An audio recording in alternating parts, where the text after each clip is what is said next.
Pues estábamos viendo lo de la rotación automática y también vimos lo del eje del miembro inferior y la torsión del fémur, de la rodilla y de la tibia y de que se anulan.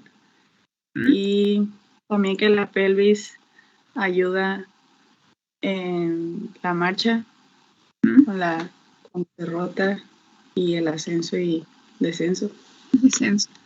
Con estos mecanismos de rotación automática, ¿no? Sobre todo en lo que definía Kapanji como la eficacia del paso, ¿no? Que es como uno de los elementos importantes que nosotros vamos a tener, sobre todo por el eje del miembro inferior, ¿no? El eje del miembro inferior, que se va a marcar un eje desde la cadera hasta el tobillo para generar el paso, ¿sale?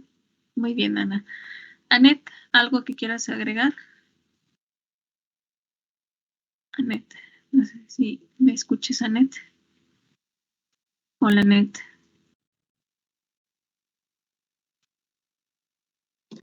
Sí, perdón, profesora, es que no podía activar mi micrófono. No te preocupes. ¿Qué más podemos agregar? Bueno, pues también vimos pues las torsiones tibiales, los ángulos de el nivel de la cadera y el fémur, que sería como que de -30, más el fémur y la tibia con otro +5, y la tibia con el estrágalo con un +25. Muy bien. Muy bien, Anet. Bien. Bueno, veíamos las rotaciones que se iban a generar. Y si no mal recuerdo, nos quedamos en esta diapositiva. ¿Me indican, por favor? Sí, nos quedamos en esta, ¿no? Si no mal recuerdo, donde estábamos viendo la famosa evoluta, ¿no? Que es estos milímetros o radios que nosotros vamos a encontrar, la forma en la que se genera precisamente el movimiento de la rodilla, ¿sale? Entonces vamos a ver que definíamos que había diferencias entre el cóndilo interno, que es este, y el cóndilo externo, que es este, ¿no? Que íbamos a encontrar dentro de la descripción de las superficies articulares, dentro de esta función mecánica. Y que cuando nosotros, esto describiendo a los cóndilos, que era como uno de los elementos que nosotros íbamos a encontrar acá, pero al describir las glenoides, que es a donde nosotros vamos a encontrar precisamente el descenso o el apoyo. ¿Se acuerdan de esta imagen me voy a regresar a esta imagen donde mencionaba Kapanji que nosotros tenemos un aterrizaje de doble apoyo que nosotros íbamos a tener y que estaba relacionado con las glenoides, ¿no? Entonces, nosotros lo vemos directamente con esta imagen, el aterrizaje de estas dos rueditas que nosotros teníamos ahí va a estar establecido en las glenoides.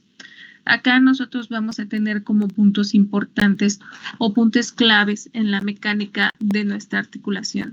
Uno de los principales puntos que nosotros vamos a encontrar es que la glenoides interna, porque acá estamos hablando de la interna y acá es la externa, va a ser cóncava.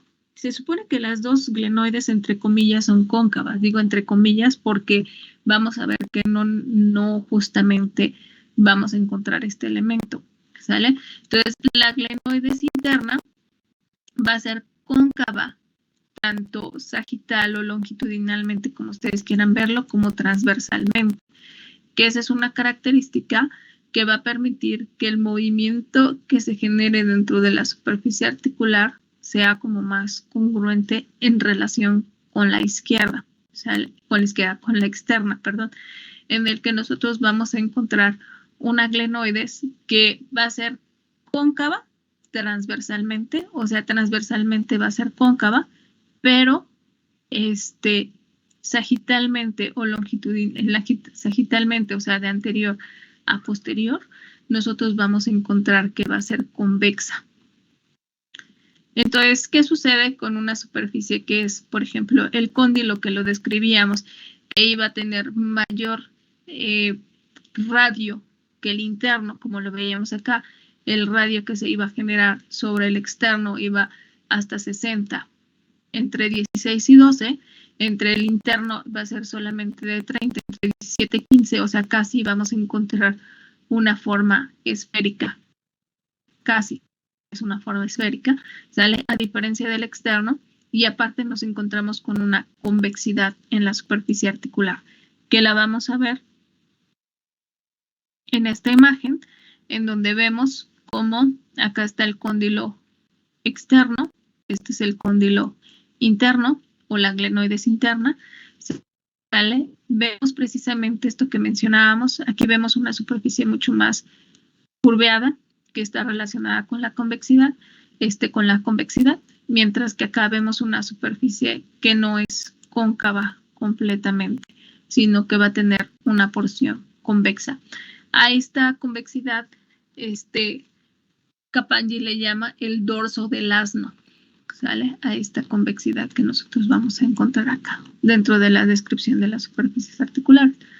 Por lo tanto, cuando nosotros, bueno, aquí vemos a las glenoides, de hecho vemos una glenoides más amplia, ¿no? En la medial, que es mucho más congruente, y vemos una glenoides lateral mucho más pequeña, y vemos acá precisamente esto significaría el dorso del asno, que así lo define Capangyi, ¿sale? Entonces son estos elementos que nosotros vamos a tener. Por lo tanto, cuando nosotros describimos el movimiento artrocinemático que se va a dar en las superficies articulares, nos va a permitir analizar que el movimiento que se genera dentro de la superficie articular no va a ser un movimiento puro, como nosotros lo vemos acá, ¿sale? De hecho, observamos que el cóndilo interno es relativamente más estable que el cóndilo externo, que es una de las características que nosotros vamos a encontrar.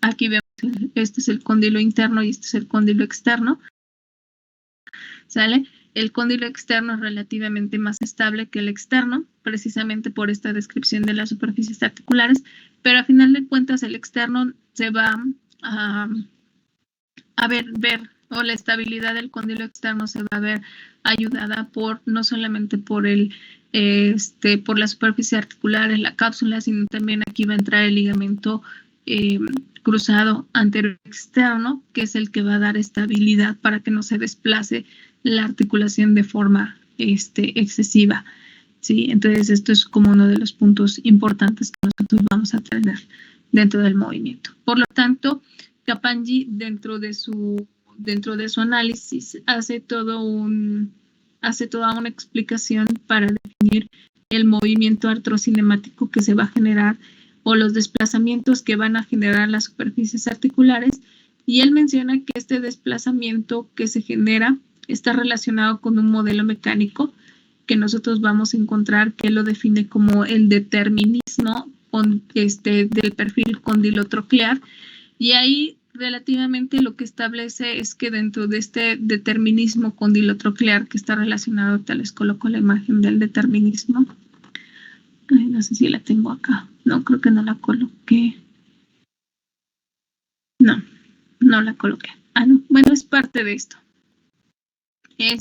Menciona que nosotros vamos a tener diferentes puntos sobre los que va a desplazarse directamente no solamente la glenoides, sino la misma patela, y que dentro de la misma glenoides nosotros vamos a encontrar 6 puntos en los que se va a definir este determinismo condilotroclear, y en la patela van a ser 5 puntos en los que se va a generar este desplazamiento para que se genere el movimiento de forma correcta, ¿sale? Entonces, dentro de estos habla el determinismo y menciona que a final de cuentas, si nosotros lo referimos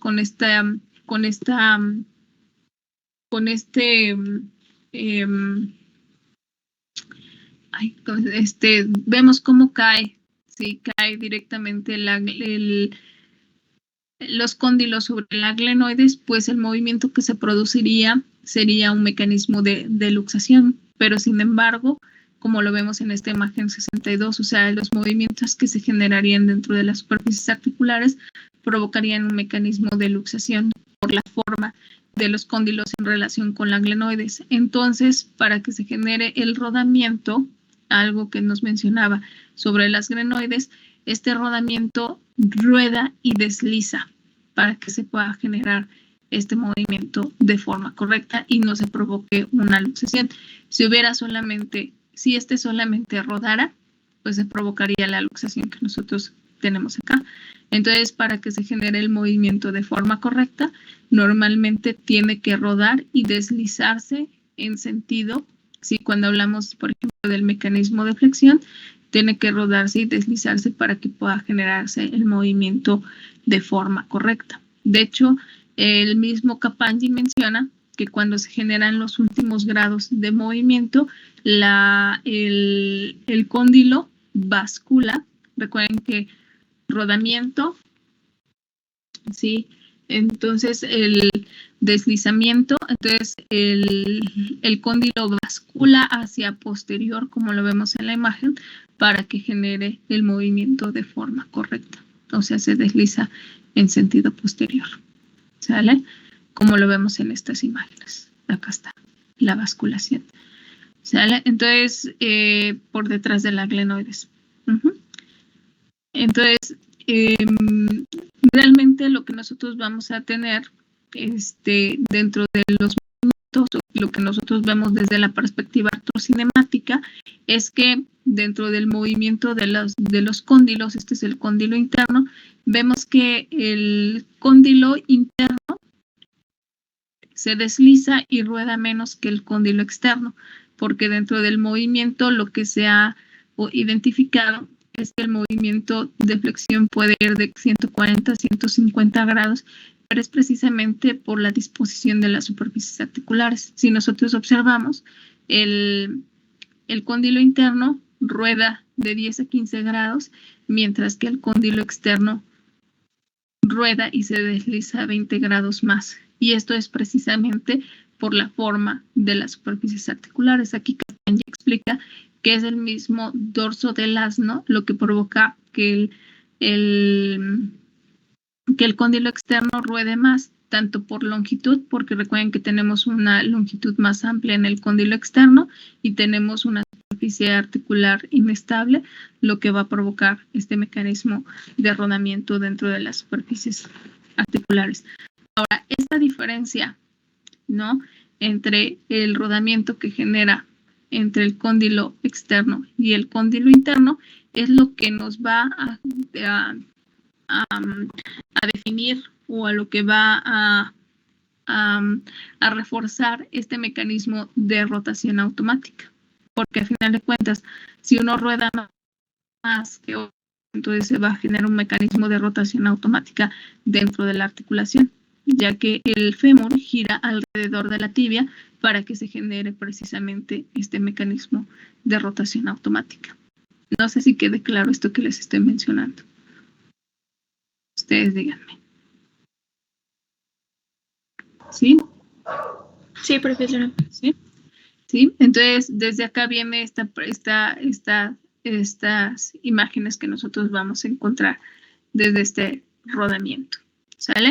Entonces, lo que nosotros encontramos acá, dentro de la perspectiva del determinismo del cóndilo femoral que nosotros vamos a encontrar dentro de las superficies articulares.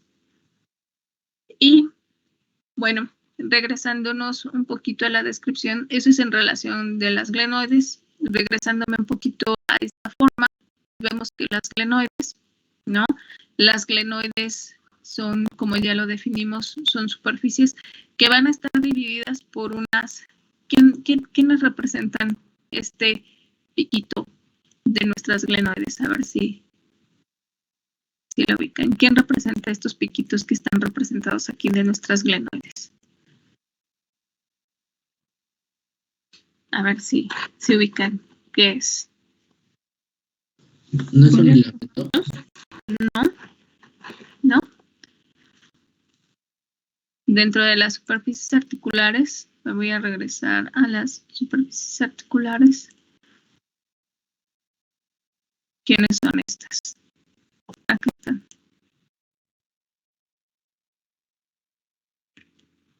¿quiénes son? ¿Por quién está dividida la glenoides? No, por las eminencias. Nosotros vamos a tener dos eminencias intercondilias, que son las que vemos acá, ¿sale? Dos eminencias intercondilias. Una eminencia intercondilia externa y una eminencia intercondilia interna.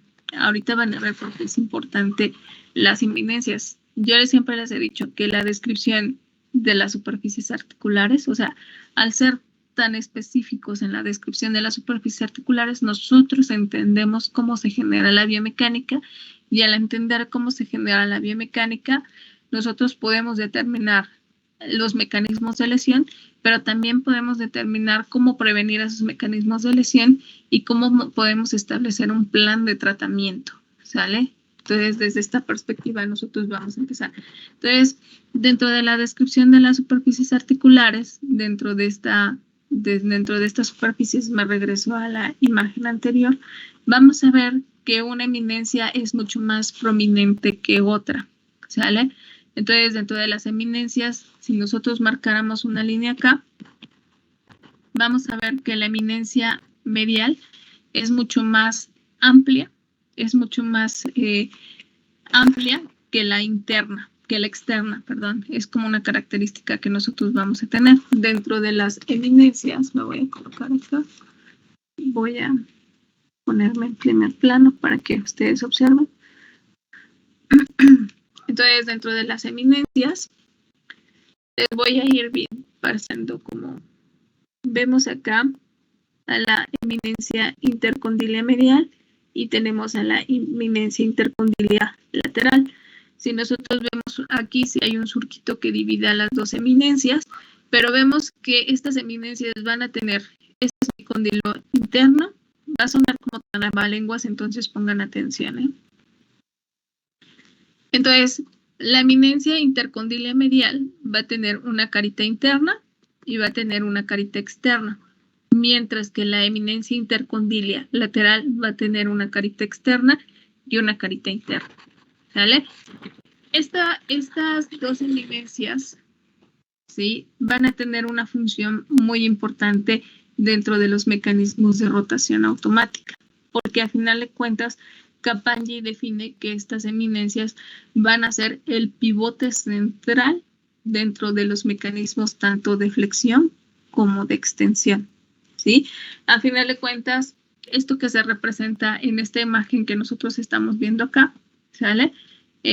Lo que nosotros estamos viendo acá es precisamente un modelo que representa un pivote que coloca a las eminencias como un pivote central, ¿sale? A través del cual se van a generar, acá vemos estos movimientos de flexión y de extensión, pero también sobre los cuales se van a generar los movimientos de rotación automática, ¿sale? Y no solamente los movimientos de rotación automática, sino también se van a generar los movimientos de rotación interna y rotación externa de nuestra articulación, ¿sale? Entonces, este es un punto clave, un punto importante que nosotros debemos tener en consideración para establecer precisamente la definición de estos mecanismos de rotación que nosotros vamos a tener dentro de nuestras superficies articulares, ¿sale? En este modelo mecánico, esto es lo que nos define que nosotros podamos generar precisamente estos modelos de rotación. Entonces, cuando yo me regreso a esta imagen que nosotros estábamos visualizando acá, déjenme encontrarla. Cuando yo me regreso a esta imagen, ¿sí?, nosotros podemos visualizar que dentro de los movimientos de rotación axial que nosotros vamos a definir dentro de la rodilla, esto va a permitir que nuestra rodilla genere estos movimientos de rotación dentro de las superficies articulares que nosotros vamos a encontrar para generar los movimientos de la articulación, ¿sale? Esto es el que va a ser el pivote central que va a permitir que mi articulación rote tanto medialmente como lateralmente, ¿sale?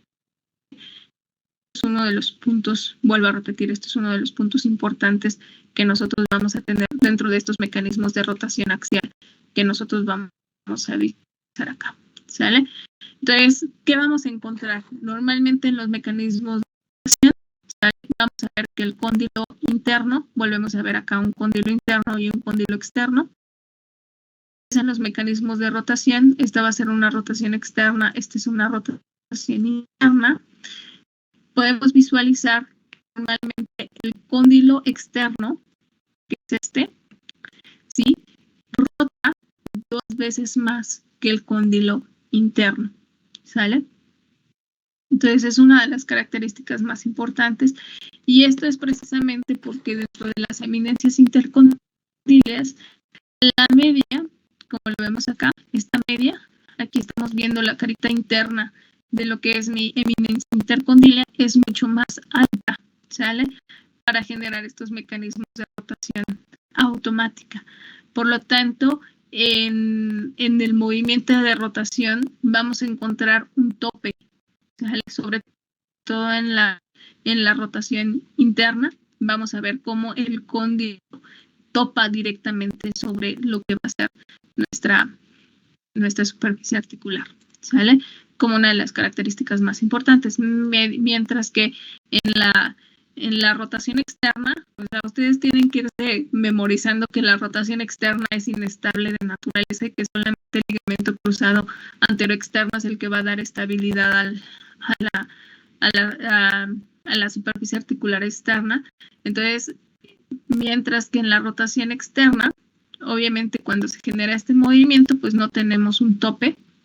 Entonces el movimiento de rotación externa va a ser el doble que la rotación interna. El movimiento que genera el cóndilo interno se va a generar un movimiento mucho más amplio en la rotación interna. Es una de las características más importantes que nosotros vamos a encontrar dentro de las descripciones de las superficies articulares que nosotros vemos acá, ¿sale? Entonces acá desde un corte sagital vemos esto mismo que les acabo de mencionar, ¿sale? Vemos cómo uno rota más que el otro. Entonces vemos que el azul, este es de la rotación externa, ¿sale? Vemos cómo el movimiento es mucho más amplio que el que se genera en la rotación interna. De hecho, si ustedes observan, esta es la posición neutra que nosotros vemos acá. Ustedes observan que la disposición de los cóndilos en relación con las glenoides es mucho más estable el cóndilo interno que el cóndilo externo. El cóndilo externo sobrepasa más nuestra articulación.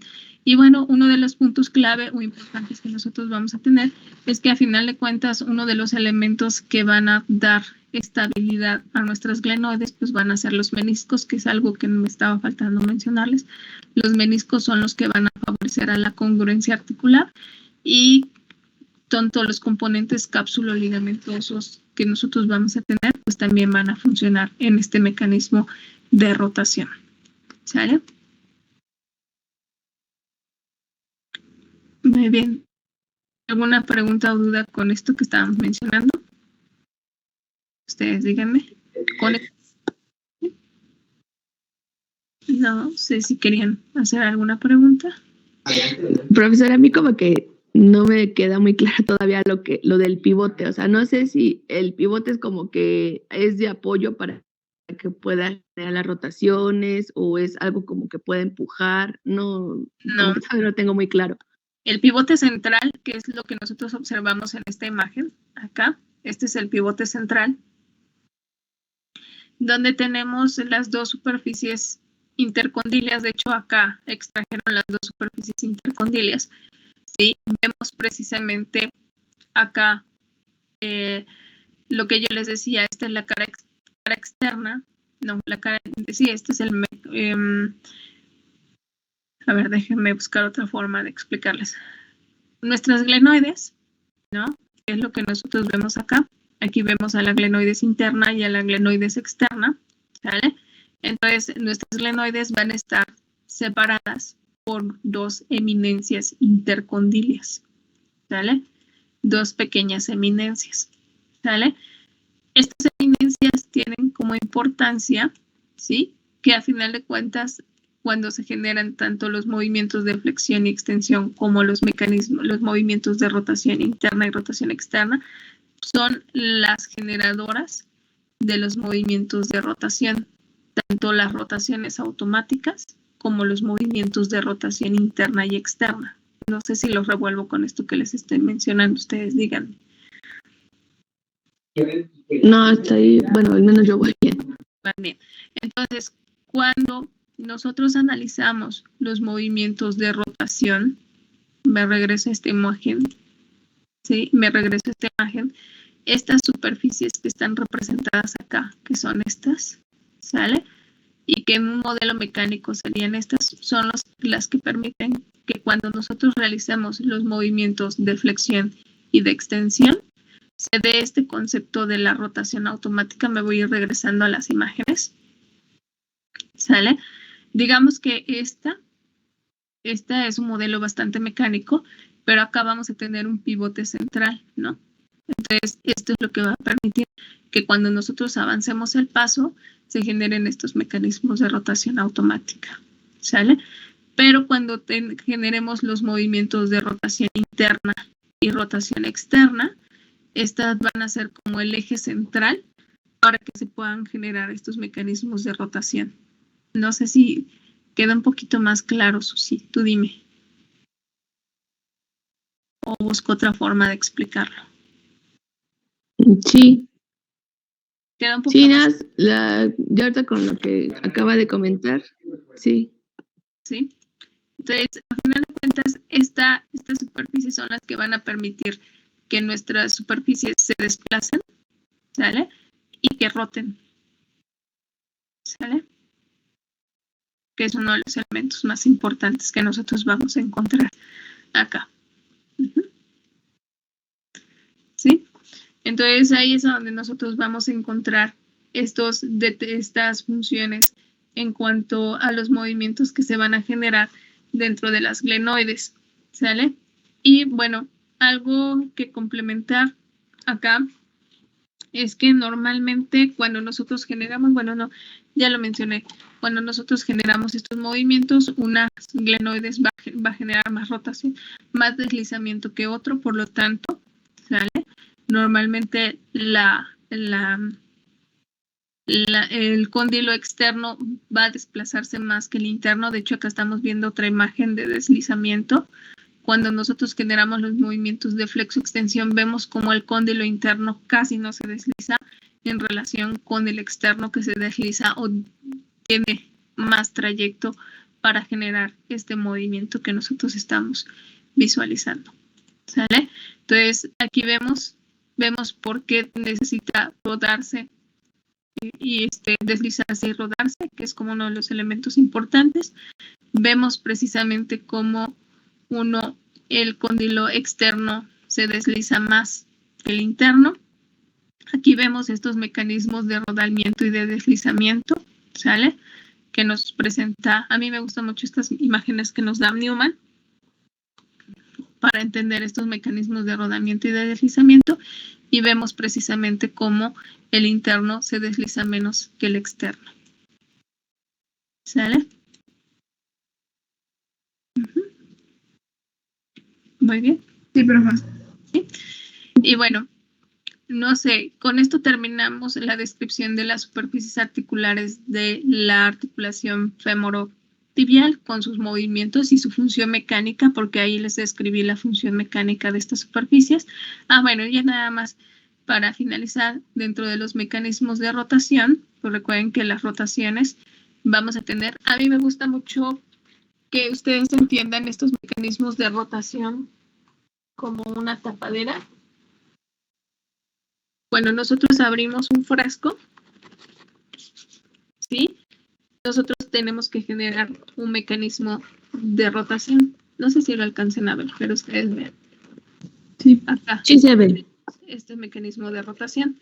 Entonces, lo mismo sucede con los cóndilos en relación con este mecanismo. Esta es mi tibia, mi frasco es mi tibia, ¿sale? Estos son mis cóndilos. Esto sería un cóndilo y este sería una glenoides.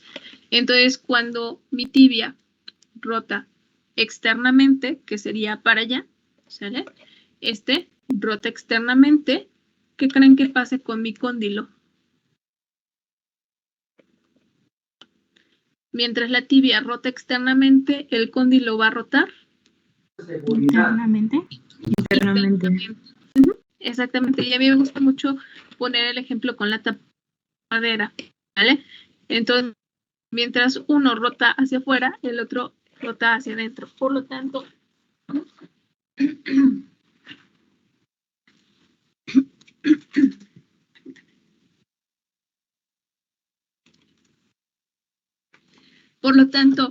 cuando yo hago una rotación, recuerden que acá está cóndilo externo, cóndilo interno, cóndilo externo, cóndilo peroné, ¿sale?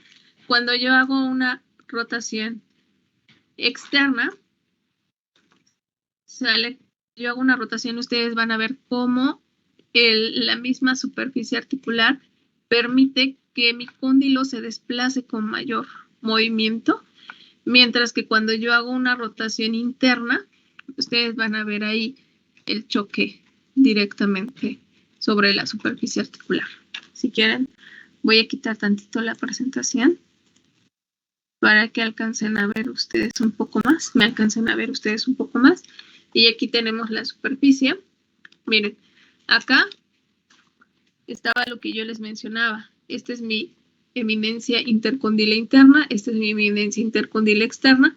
Si se dan cuenta, esta es mucho más amplia y da la apariencia de que tiene un tope, mientras que esta no tiene ningún tope. Entonces, cuando el cóndilo externo rueda o se desliza hacia adelante, este puede generar un movimiento mucho más amplio. Acá yo lo hago excesivo, ya se dieron cuenta. Mientras que el interno, cuando se genera la rotación, miren, en automático entra ahí, choca y ya no genera mayor movimiento. Ahí está. ¿Sale? Entonces, por eso es que la rotación externa tiende a ser un poquito más amplia que la interna, por el mismo pivote central. ¿Ya? ¿Sale? Entonces, espero que lo alcancen a visualizar. Ahí lo voy a hacer desde... Aquí vemos cómo no hay nada que frene a nuestro cóndilo, mientras que acá sí hay un choque. Acá. Choca. ¿Sale? Y se da este efecto de tapadera. Cuando esta rota hacia afuera, este rota hacia adentro. O se va hacia adelante, se desplaza hacia adelante. Mientras que el glenoide se desplaza hacia atrás. ¿Sale? Aquí lo voy a hacer así. Excesivo para que ustedes vean. Mientras que en el movimiento de rotación externa, no, sí, es la rotación interna, ¿sale? La glenoide se desliza hacia atrás y el cóndilo se desliza hacia adelante. ¿Sí? Ustedes me dicen si queda claro. En los movimientos de rotación. Sí, ¿Sí? Que era algo que me estaba faltando mencionarles y creo que ya. Con eso tenemos estos mecanismos de rotación, ¿sale? Obviamente, recuerden que esto, lo más importante es que dentro de los movimientos de flexo-extensión, nosotros vamos a encontrar estos mecanismos de rotación automática. Y es precisamente por el deslizamiento que nosotros vamos a tener dentro de las superficies articulares. ¿Vale? ¿Sí? Entonces es como uno de los puntos clave que nosotros vamos a tener acá. ¿Vale? Y acá a ustedes también ya les tiene que ir dando una idea cuáles son las estructuras que se lesionan con mayor frecuencia. Ya hablamos del ligamento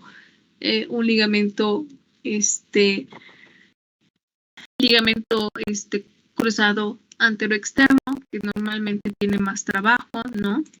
Por ahí ya podrían ustedes definir el trabajo de los meniscos, ¿no? La función mecánica de los meniscos, ¿no? Que estaría relacionado con esto, ¿sí?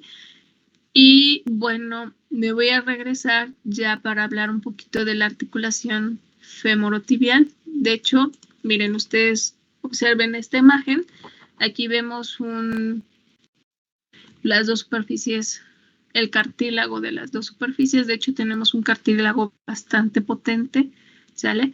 Vemos precisamente cómo estos centros de rotación automática producen precisamente el desgaste. Miren, acá tenemos desgastado el cartílago de la carita anterior del fémur, o sea, de la tróclea, y vemos un desgaste bastante prominente en la porción media de lo que va a ser, este es el cóndilo déjenme ubicar, este es el cóndilo externo, este es el cóndilo interno. Vemos precisamente acá está perfectamente bien, miren, cómo el impacto de la cara, porque recuerden que los cóndilos tienen forma cuadrada. Entonces, dentro de esta forma cuadrada, esto es como un tip, tienen una cara anterior, tienen una cara medial, tienen una cara lateral y una carita posterior, ¿sale? Entonces, acá vemos precisamente cómo se produce un desgaste articular bastante prominente por el impacto que hace el cóndilo medial sobre la eminencia intercondilia. ¿Ya se dieron cuenta? Acá tenemos un desgaste. Hace como impresiones, ¿no, maestra? Como Son unas los impresiones. Exactamente, los puntos de presión que tiene. Acá este paciente ha de haber sido deportista o ha de haber tenido una actividad que fuera muy relacionada con los mecanismos de la flexoextensión, sobre todo porque acá, miren, acá observamos el desgaste que hace la eminencia intercondilia sobre la cara medial del cóndilo, la cara lateral del cóndilo interno, ¿vale? Entonces ese es un punto clave que nosotros vamos. De hecho, aquí podemos observar, aunque en menor proporción, pero lo observamos acá, ¿sale? Vemos el desgaste del cóndilo externo, sobre todo en este mecanismo del famoso dorso del asno, que así lo llama, que está provocando este desgaste articular. Entonces ahí vemos precisamente el cartílago articular, vemos el cartílago de la tróclea, vemos el cartílago de los cóndilos y el cartílago de las glenoides. Este es un punto importante que nosotros vamos a tener, ¿sale? Y bueno, ya para finalizar, nos vamos a ir con nuestra patelita. Recuerden que una de las características más importantes de nuestra patelita es que la patela tiene una forma triangular en el que nosotros vamos a analizar una cara externa, una cara interna, una base, un vértice, que son puntos de referencia importantes porque en el vértice normalmente se inserta el ligamento rotuliano, en la base se inserta y la cara anterior se inserta el tendón del cuádriceps. Recuerden que la carita anterior es una carita pues casi lisa, ¿no? Sin ninguna superficie. Sin embargo, en la cara posterior nosotros sí vamos a tener una pequeña cresta, como la observamos acá en esta pequeña cresta, que divide a las dos superficies directamente en una carita medial, una faceta medial y una faceta lateral. Esto es congruente otra vez con la descripción de las superficies articulares, porque si recordamos nuestro cóndilo externo o nuestra carilla de la tróclea, que nosotros ya habíamos analizado anteriormente, la carilla de la tróclea externa es mucho más amplia que la interna, ¿sale? Entonces, esto es congruente y nosotros vamos a tener la garganta de la tróclea. Entonces, vemos otra vez cómo nuestro cuerpo es maravilloso, que nuestras superficies articulares son correspondientes precisamente con esta superficie articular. Ustedes observenlo, ¿sale? Entonces, ahí vemos precisamente esta imagen donde vemos esta cara interna, vemos la garganta de la tróclea y vemos la cara externa y corresponde precisamente con el tamaño de la superficie articular, ¿sale?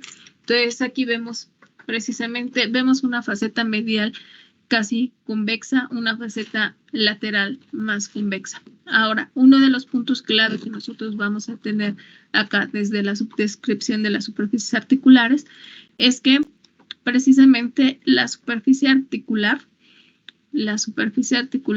o sea, la cresta que nosotros encontramos dentro de nuestra patelita, no es una superficie rectilínea, sino va a presentar una oblicuidad que nosotros vamos a ver, ¿sale? Entonces, acá vemos estas imágenes, a mí me gustan mucho porque recuerden que esto es lo que nos representa la forma en la que se distribuyen las fuerzas. Volvemos a ver este concepto del pivote central, ¿sale? Vemos cómo la fuerza, ese 25% de carga de peso que se distribuye en la cadera cae directamente sobre esta articulación intermedia y a final de cuentas estas fuerzas se dirigen hacia lo que va a ser los cóndilos, pero vemos cómo en las glenoides, en la tibia, no solamente el impacto va a ser sobre la glenoide, sino por nosotros vemos con las eminencias intercondiles. Ahí está. O sea, ahí está la respuesta de cómo se distribuye. Si por alguna causa estas fuerzas de distribución se modifican, pues nos va a pasar lo que veíamos en el cartílago desgastado. ¿Sale? Nuestra patelita, pues es una patelita que también va a recibir cargas, aunque es uno de los máximos representantes de los huesos sesamoideos, porque recuerden que la patelita es un hueso sesamoideo, ¿sale? Es una de las máximas representantes, va a tener tejido esponjoso, es súper importante para que se genere el movimiento de forma correcta. Aquí vemos a nuestra patelita, vemos cómo se relaciona directamente con la gargantita de la tróclea. Y esta misma función, aquí ya vemos las tres superficies articulares, esto que les mencionaba, la garganta de la tróclea, la cara externa, la cara interna, la cresta de la patelita, su carita interna que es casi convexa, la carita, no es cierto, la carita interna que es casi convexa, la cara externa que es cóncava, ¿sale? A diferencia de los cóndilos, ¿sale? Y de aquí nos vamos a ir al movimiento que genera la patela, porque a final de cuentas, cuando nosotros generamos el movimiento dentro de la superficie articular, vamos a ver que la patela es la única superficie articular que va a limitar el movimiento de extensión. Así como lo veíamos en el codo, el pico del olecranon impacta sobre la fosa coronoidea para limitar el movimiento de extensión. En la rodilla no tenemos un limitante de la extensión, ¿sale? Entonces, la única que va a generar el movimiento, si nosotros no tuviéramos patela, ustedes observen cuando nosotros hacemos el movimiento de extensión, da la apariencia de que nosotros no tenemos un límite para generar el movimiento. Sin embargo, la patelita es la que impacta directamente sobre la fosa supratroclear, y entonces esto es lo que limita precisamente el movimiento de la extensión. Es uno de los elementos más importantes que nosotros vamos a tener. Por lo tanto, cuando nosotros generamos los movimientos de flexión y de extensión, la patelita va a seguir artrocinemáticamente, va a generar un movimiento de deslizamiento que va a tener desde el punto más alto, acá ahorita les muestro una imagen que me gustó mucho del norte, pero bueno, acá Capañi menciona que la patelita va a tener diferentes disposiciones, ¿no? Por ejemplo, cuando nosotros tenemos el movimiento de extensión, ¿vale? En el movimiento de extensión, después de los 20 grados, vamos a encontrar que la posición de la patelita va a ser la posición más alta que nosotros vamos a encontrar, y entonces es a donde la vamos a encontrar en este punto 1, ¿sale? Que nosotros vamos a ver acá, y que conforme se va generando el movimiento, esta se va a desplazar hasta llegar al punto hasta su punto más bajo que nosotros vamos a encontrar, que va a ser esta posición. ¿Sale? Después de estos 135 grados, la patela deja de moverse y ya la amplitud de movimiento va a ser generada por el ligamento rotuliano. Entonces nosotros vamos a encontrar que en la rodilla flexión vamos a encontrar de 20 grados, vamos a encontrar la posición más alta de nuestra patela, y a los 135 grados vamos a encontrar la posición más baja de nuestra patelita, y de ahí va a dejar de moverse, y lo demás del movimiento va a estar a cargo del ligamento rotuliano. ¿Sale? Entonces es como uno de la posición intermedia que nosotros vamos a ver, que a los 90 grados vamos a encontrar la posición intermedia en esta patelita, y vemos acá, a final de cuentas, uno de los puntos claves que les tiene que quedar claro acá es que, como ya se los mencioné, la patela no genera un movimiento rectilíneo, sino la patela genera un movimiento alrededor de los cóndilos. Volvemos a ver que el cóndilo lateral, que es el más amplio, va a generar un movimiento oblicuo, ¿sí? Que va a establecer dentro de mi patelita. ¿Sale?